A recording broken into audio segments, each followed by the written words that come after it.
Good afternoon, Mayor Dyer, members of City Council. Thank you for having us here today. As you mentioned, my name is Lyndon Ramirez. I'm the City Auditor for those that are watching at home. It was only 40 days ago that we awarded the contract to the investigation firm Hillard Heintze, and shortly after they came on board, they made it a promise to be as transparent to the council, to the public, and all interested parties by providing a monthly update. And so before I bring up Hillard Heintze, who is the CEO of Hillard Heintze, to provide his update, I just wanted to say a few things in regards to our role. As you know, as City Auditor, I've been tasked of playing the role of liaison, ensuring to connect them with the proper folks within the city to interview, to get documents, and I can unequivocally state before you that management, from the city manager's office to the department director's office to all the employees who we have requested information and documents for on their behalf, have been fully cooperative. We haven't had any pushback.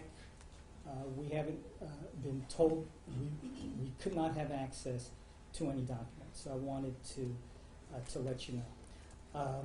And then for the press that is here, after Mr. Heintze makes his update, he will be staying here in the council chambers. I understand the council will be going into the informal chambers to field questions. So he will be here to do a Q&A and field any additional questions on anything he covers today.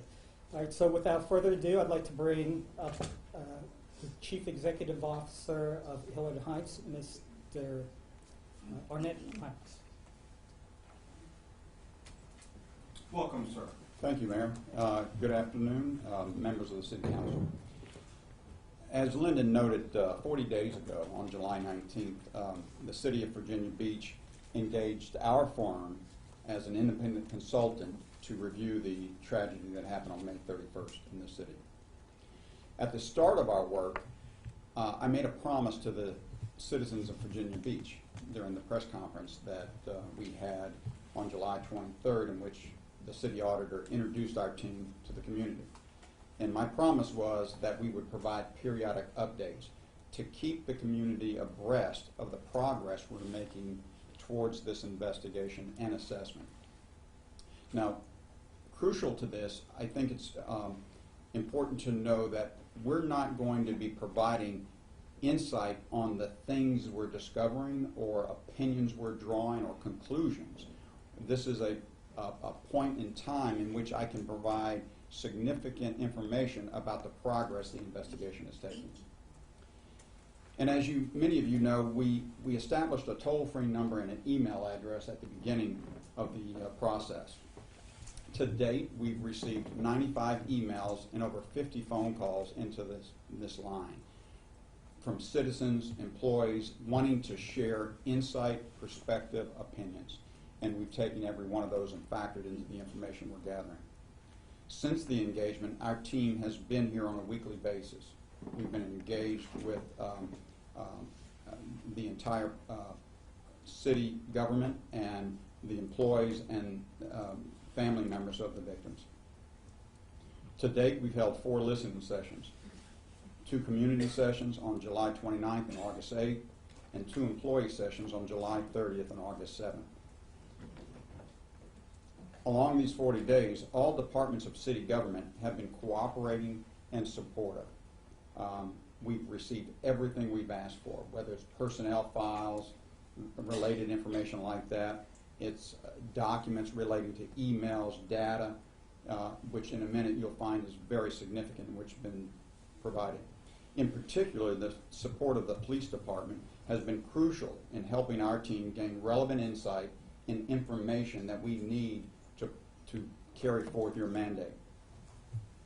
We have reviewed and assessed police and emergency response data, including over 10 hours of body-worn camera footage, 911 calls, first responder radio dispatch communications. As a side note, I would like to share with you and the public, as many of you already know, on that tragic afternoon, there were many heroic men and women of the police department and first responders, and our team saw that firsthand in this process. So I want to make sure that's acknowledged and something that the citizens of Virginia Beach should be extremely proud of, the heroic actions that day. In response to our request for electronic communication data and emails, we are currently reviewing and analyzing a very significant volume of data and information. And to summarize, so you can get your hands on how much data we're talking about, this includes over 2.62 gigabytes, which comprise over 6,500 documents. So these are documents, these are Word documents, these are PDF files, spreadsheets. So our team is analyzing that information that's been brought forward to us so we can make some effort to analyze the information and to see what relevance it has to this May 31st tragedy. In regards to emails and email attachments, we've got over 115 gigabytes. That's significant. In equating it to emails and the attachments that come with it, it's over 335,000 emails and attachments. So the challenge our team has is we have to set search streams up. We're indexing every document. We're looking for clues and insight that can help gain our perspective and opinion in this process. So it's quite a bit of data that we're analyzing. And just while some people may not be familiar with what a gig is, a lot of us are familiar with what a megabyte is. And for every gig, there's 1,000 megabytes. So that gives you a context on how large this is. To date, we've conducted over 90 interviews. These interviews have been with city employees, other stakeholders, and 47 of these interviews were from your colleagues and your co-workers at Building 2. We currently have another 23 employee interviews that are being scheduled at this moment. With respect to the victims' families, we have extended the opportunity for a conversation with our team members. Thus far, we've held 4 family sessions, and we will continue our outreach efforts through the various liaisons that's been established with the families.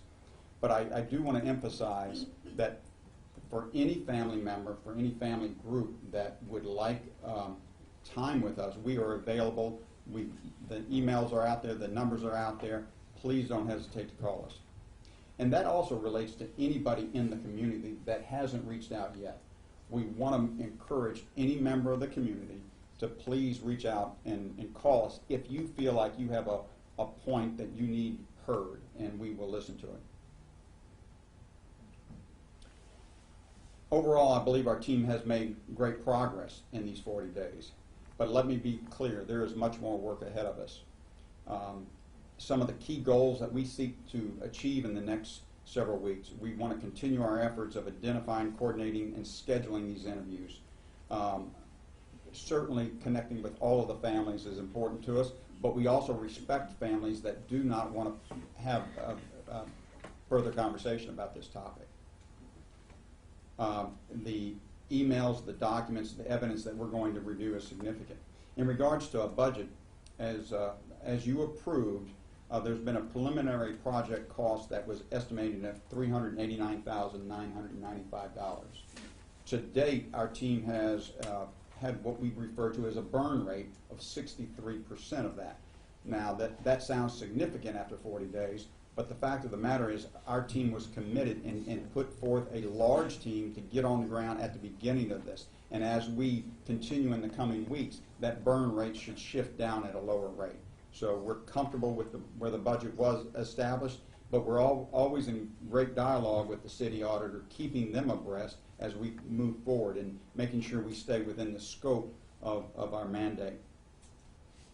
You know, we've heard some issues about, and we value this insight when people talk about, you know, was there a toxic environment or what was the situation in this building? We're looking at all of those matters into this, and this is what we need the community, we need the employees to come forward with us. We can't make opinions about that. We need to hear the facts that relate to that. So our plea is, if you have information around what is being referred to as a toxic environment, we ask people to step forward to share that with us.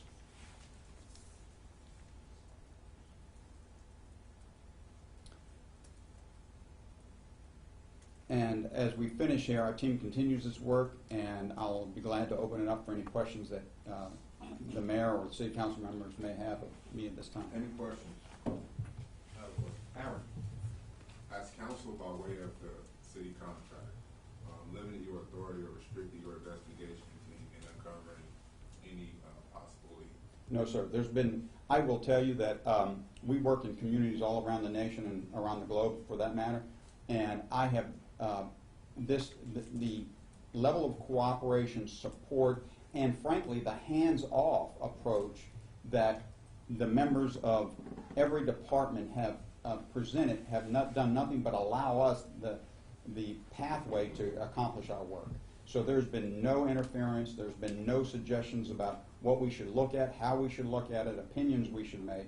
It's been truly as professional as we could anticipate. But does the contract limit your authority to weigh in investigating any possible leaks? What the contract has a scope defined around is the incidents of May 31st that led up to that. So if there are elements that are outside of the factors that led to the shooting, then that would be outside the scope. And if there was something that we felt that potentially could relate to it, we would certainly pursue that. And if that caused a scope outside the budget, we would let the city auditor know. But we would make the decision that if there was something presented, we would pursue that lead. Okay, Mr. Wood? Thanks. And I'm happy to hear you say that the council and the staff are taking a hands-off approach, because we wanted it to be truly independent. I don't know if you've seen there was an article in the Over the Weekend paper, and it mentioned that there potentially were outside groups or individuals attempting to influence direction of the investigation and or hijack the investigation. How do you deal with that? No one's going to hijack our investigation, number one. Number two, I have not been informed by any members of the team for anyone reaching out trying to do such a matter. And I will tell you that the team members that we have leading this investigation are pretty savvy investigators with decades of experience of looking at matters just like this and others. So our team is not going to be shifted off focus. Okay. Sabrina?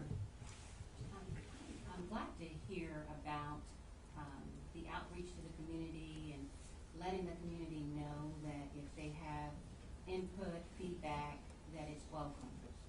What is the extent of that community involvement piece? For example, is there opportunities for groups, organizations, or people to submit questions to you and have them implemented and included in your investigation? Absolutely, and we would encourage, that's a great opportunity for me to provide a direction to the public on this. If you have information you want to submit for our consideration, please do so through the email. And but if you prefer to call, and we'll make arrangements to pick the information up if that's required. So anybody in the community that has anything they want to share, we're here to gather. And we're not placing any limitations on any of the public's interest to outreach for us for that. Okay, so just a follow-up. It's my understanding that there is a organization that reached out and provided a substantial number of questions, and those questions were not received, or they were actually, I guess for lack of a better word, kind of kicked back. Do you recall such a decision being made not to include questions or questionnaires from a particular group or entity? No, that did not happen. We would receive anything. So if somebody is stating that a team member refused to accept it, that's not true. we are still in dialogue with a number of community leaders and that represent some groups, and we're still in that dialogue phase to get together. So we're only 40 days in, and we have plenty of time to still gather that. So if you're in contact with any member that is providing that information, please ask them to call us directly, email us. We'll be glad to receive any of that. Okay, I will. Thank you. Okay, anybody else at this point? Okay, thank you very much, sir. Thank you, Mayor. Thank you, council members. Mr. Ramirez, would you like to do a countdown?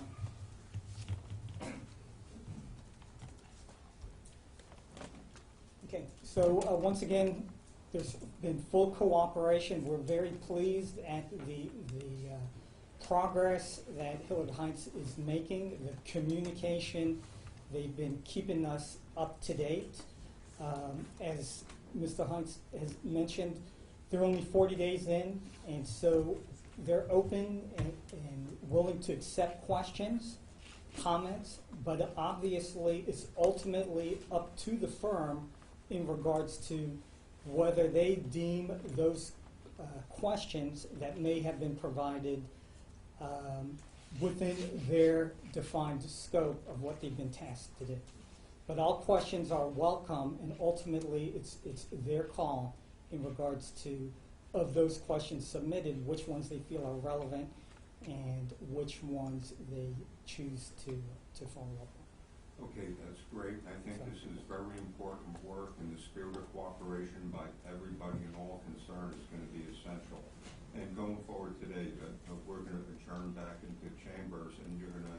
Yes, so we will stay here, and Mr. Heintze is willing to take questions and do some Q&A with the press that is here. And we thank you for your time. Okay, so at this point, we'll recess back into thank you.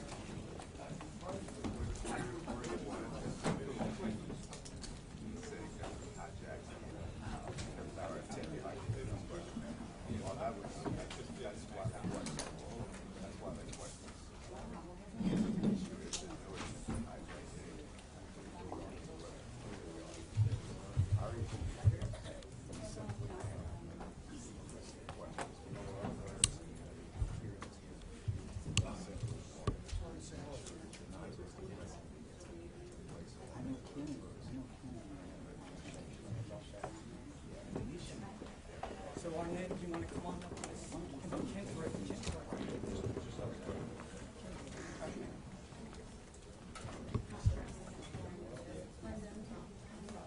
Yes.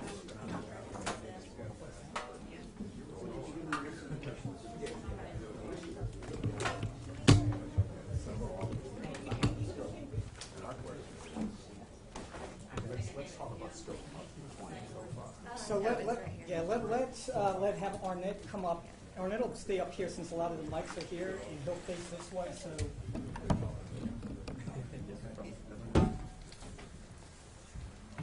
Is this the best shot from you guys? You see something different, shout it out.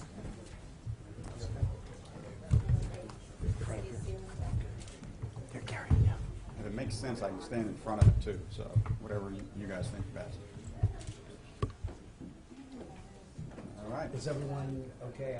I was thinking the other way, but okay. Well, the mics are facing him this way. Just flip the mics. Everyone, is the microphone good? I'll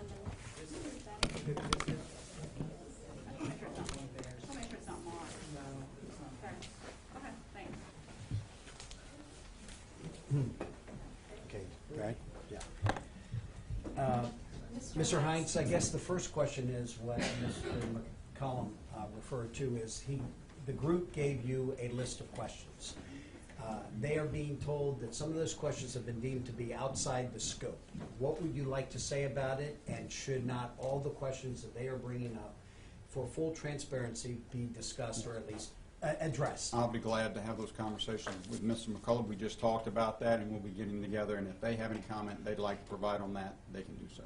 But the question was raised that There was some question as to whether you had seen the questions, but I think I your have not seen- investigators. I have not But the seen the investigators, someone in the investigative group has seen the I know questions. our investigators have been in dialogue, but I know that's a continuing dialogue. So, again, we're 40 days into the investigation, so that conversation's continuing. What points of scope would not be addressed from possible questions they have given? Yeah, good, understood. Anything that's not related to the issues or events that led up to the tragedy on May 31st. We're not here to inspect the operations of city government in general. So if it's matters and issues that relate to the tragedy on May 31st, that's where our focus is. We understand that in any community across America, there are going to be concerns and issues that need to be heard, and we want to make sure we listen to make sure that if they're not, we'll advise the parties that they're not within our scope and maybe suggest an alternative way to have that heard. But dealing with toxic environment, if you will be taking Yes. on that issue. You will be looking at the Looking root issues. looking at a toxic environment, we would want to fully understand that. You mentioned about people coming forward. Are enough people coming forward to talk about? Well, as I've indicated, we've interviewed 90 individuals to date, and so we've had, and we've got another 23 scheduled interviews with employees of Building 2. So I'll let you determine if that's a lot, but that's what we've done thus far. You made it a point to mention to ask people to come forward. Yes, it's just a reiteration that we're here, we're available, we want to hear from you. So if there's any member of the public, any family member that has a concern, a perspective, a point of view they want to share, we want to listen to it. Yeah, to follow up what he said, I picked up on that also. You are getting this type of feedback. Yes. You're just asking for more. Yes, absolutely. It's not like you're asking for it because it hasn't come forward. Exactly. Are there specific employees that you are approaching and encouraging to do interviews with you, or are you just leaving it up to the individual employees to decide to Yeah. speak with you? I'm not going to get into the methodology in which we're selecting interviews and how we're approaching those, but the offer is to all city employees that have a point of view that they would like to offer up about this tragedy. So in a general fashion, we want to make sure we're reaching out to all employees of the city government. And we have other mechanisms that we plan later of reaching out that we'll be doing in the next couple of weeks. And that'll be, we'll end up briefing you on our next update, which would be sometime around September 24th. Mr. Heintze said that. Talk a little bit about how tedious and challenging this process is. You know, any investigation and assessment on a tragedy of this magnitude is certainly a significant undertaking, and there's so many stakeholders that we can be concerned with. First and foremost, I think, are the family members, and then certainly the co-workers, the individuals that were there with on that tragic day. So there's so many factors that we want to be sensitive to, and we will be. But it's a challenging undertaking. Needless to say, when our team is looking at all of the 10 hours of videotape, of the 911 calls, of the just tremendous response that your community put forth on that day, that is, it's a challenging undertaking. You talk about the family members and the coworkers and folks in building too, but what about with the shooter's family? Is that something that you're undertaking as well in terms of getting that angle? Prefer not to go into the methodology or the scope of that part of the investigation. Have there been any, has there been any useful information that you have received that would lead to what possible warning signs there were that the shooter was capable of doing what he did? Yeah. I know you won't go into details, but have you received anything that says, hey, that's something that we need to continue investigating? You're right. We won't go into details. But have you found anything that leads you in the direction that, hey, this is interesting? Your first premise was right. We won't go into those details. I'd like to ask that a different way. Are you confident that by the end of this you'll be able to offer an explanation for what happened? We're confident that we're going to be able to report on information that has been shared. We're making an exhaustive undertaking of, as I shared with you, the volume of emails and documents, over 335,000 emails and documents, over 6,500 separate documents. we're putting forth a very significant effort to review and analyze this information. So we will be able to report on our findings. I can't predict what we're going to find, but we have a goal of what we're trying to achieve, and we're hopeful that through the efforts of outreach with the community, with employees, with families, that'll help frame the insight that we're going to be able to provide back to the community. And the goal, I mean, just in a sentence or two, the goal.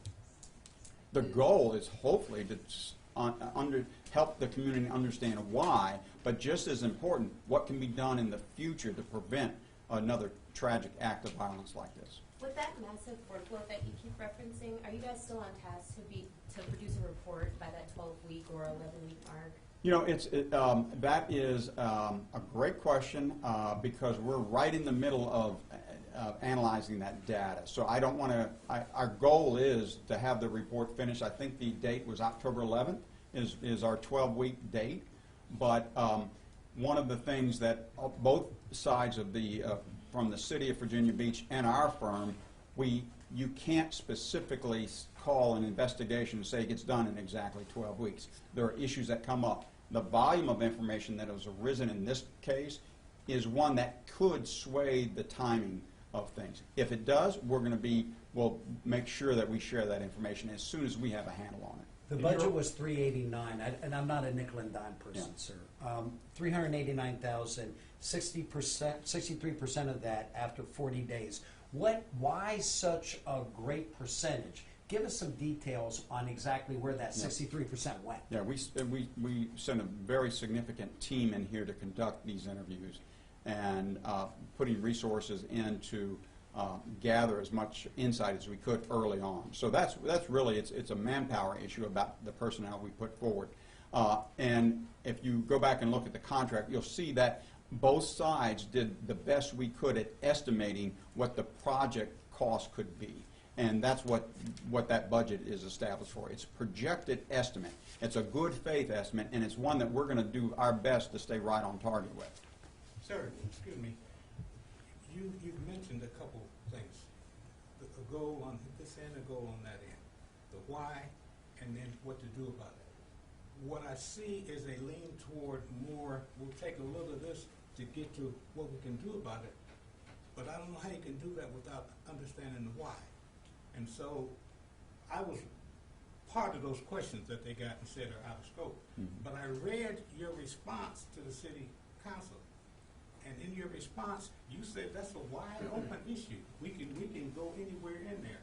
The second thing was, and you addressed part of it, you said that there's an email address you can send this in, and we will answer those questions as it's related to the issue. As far as I'm concerned, retired investigator, I want to know the why. I want to investigate why. And I'm probably getting, you said you had 90-some interviews or something like that. I probably have had 90-something telephone calls from the community. And a lot of those, we got to look at the why. Why will they not show up at this thing? And they're saying this toxic environment is bothering them. That ought to be part of that why. I totally agree. And for the 90 people that are calling you, ask them to call me. Ask them to call our number. Ask them to send us an email. They don't need to be going to you. They can come to us. So if you would do us a favor and ask those 90 individuals to please contact us, I promise you we'll listen to them. I think the reason why you're not getting that is because people are afraid to speak up. They don't want to be on camera. They don't want to come to the listening session. And that's fair. And I'd like to go back to your point about how many people have actually interviewed or sent emails. How does that compare with other investigations that you have performed?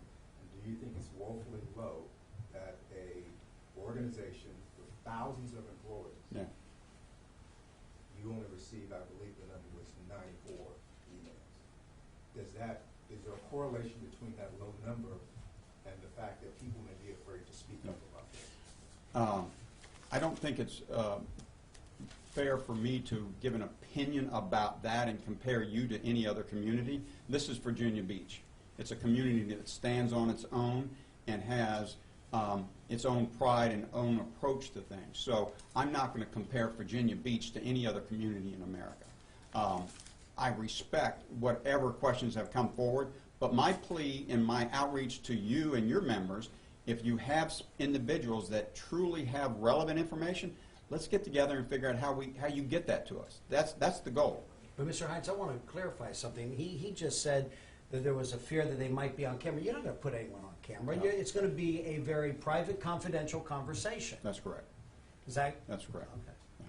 Yeah, I was referring to the fact when they go to the open meetings, they come into listening sessions. Yeah. They always Understood. they tell them, turn the cameras off. Yeah, I want I the can cameras appreciate that, but they will, if they call us or email us, that's a private discussion. So please let your constituents know that's the purpose of our email and phone number, and we'd be glad to talk to them. If your burn rate continues and you are now up against the 389, are you going to request additional dollars? Yes, if in fact this. In other words, what I'm really asking is, are you going to be limited by the dollar amount? No. Or No. are you going to get to the truth of the issue? I've already told the team we're going to do this job regardless. Whether we get an additional budget increase or not, we're going to finish the job. So that's what we're here to do. We're going to finish this job. In your organization's proposal to the City of Virginia Beach, you mentioned a key facet to determine whether information was available about the shooter before the shooting, talking about motivations, communication, Right. behavior clues. 4 weeks into this, do you still consider that to be the key facet in all those documents mentioned? That's a crucial factor, yeah. That remains a focus of our investigation and assessment. That's how we approach this. To understand an individual's path to violence, what you're reading from is our thoughtful approach of how we determine whether an individual is on a path to violence. We need to understand motive. What are the factors that influence that decision on that day? What are the life stressors? Has there been any significant family issues that drove that individual to that action in a day? What about work-wise? What actions happened at work that drove that individual to that action? So those are factors that we look at, and yes, it's still a crucial piece of our work. And those gigabytes and thousands of documents you mentioned, those are all focused on reviewing those to find answers to those questions. Correct? That is correct. We want to be sure that there's nothing in that information, or if there is, we want to identify the information that's relevant to that. So that's the whole purpose of getting into the data. Do you think having access to all that information puts you at more of an advantage to, say, investigating something like the Las Vegas shooter, for which we never really got an answer or an explanation? You know, it could be. There could be. But I will tell you that authorities in the Las Vegas shooting also had certain data that they were able to access, but maybe not to the volume of this. So that type of information is critical in any assessment process and investigation process. Understanding the motives, the intent, the factors driving the individual. So that's why it's crucial.